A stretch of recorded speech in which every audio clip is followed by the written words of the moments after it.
can you talk about sort of that balance between allowing for that play and really how that connects to content in a way that's really meaningful and, like you said, purposeful? And so how the planning connects to that sort of free-form, allowing kids to think a little bit, but making sure that that content is still being taught. So part of our unit planning process, we employ what we call the double planning strategy that Doug Lemov in his book Teach Like a Champion wrote about, and where our teachers within their plans, they plan Socratic questioning questions to ask their students. And so our teachers are constantly, in a non-invasive way, moving in and out of their extended play periods to support that academic development around where they are within their thinking. And so all of the inquiry-based tools during that playtime are relevant to where the students are within product development within their project.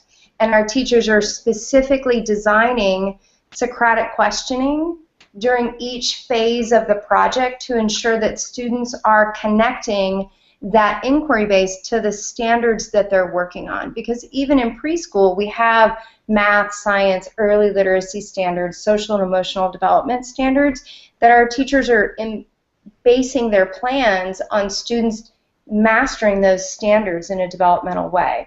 And so they have to become, and that's really what the second year of a PBL teacher in our environment focuses on. How do I start Socratic questioning to ensure that my students are able to demonstrate what they know and what they can do with that knowledge during that extended period of play, or during circle time, or during a writing time. And so that is really our whole second year has been based on, and that's where we are right now, is in our second year. And so we have focused it solely on deepening our ability around questioning. How do I use thinking maps with only questions all day long? And how do I get students to really build and generate their ability to create questions and ask deeper questions of each other? And so, and part of that for teachers has been allowing, it's a mind shift, a mindset change for them, because they have to allow their students to really cooperatively collaborate.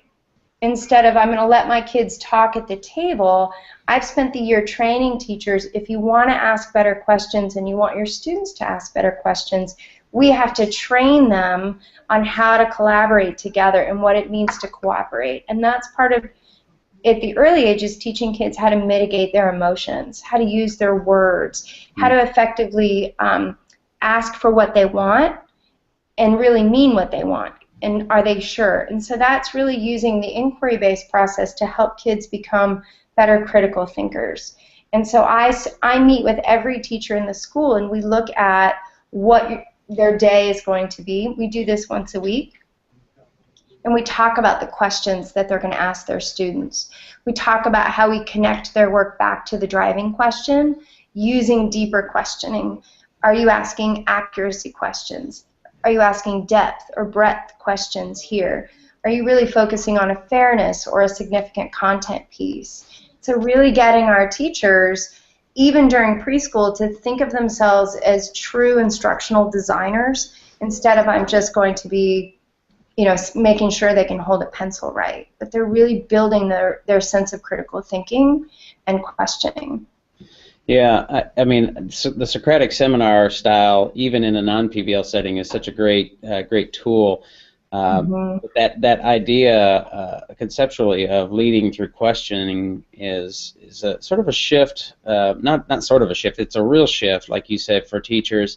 And so you really have to be, I think, deep into that content. I like how you thought about really connecting those questions ahead of time for the teachers going into it, because to me I think there's sort of almost like a Venn diagram of sort of the art and the science of teaching. The science being sort of how do you design, you know, put it on paper and structure things in a way that would facilitate great learning, but then that art of applying it, and like you said, you know, so as it's going on, you've got kids playing, or in a middle or high school setting or even college setting, as you're coming around and working with kids and groups, how do you ask the right questions, and to me, really, that is an art of timing and preparation. Of the science of preparation can certainly, I really like how you've made that connection there. And it's really deepened our teachers' understanding of the flow of a project.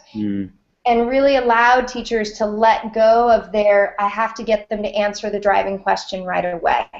Right. Because they're not really creating guiding questions or enduring questions.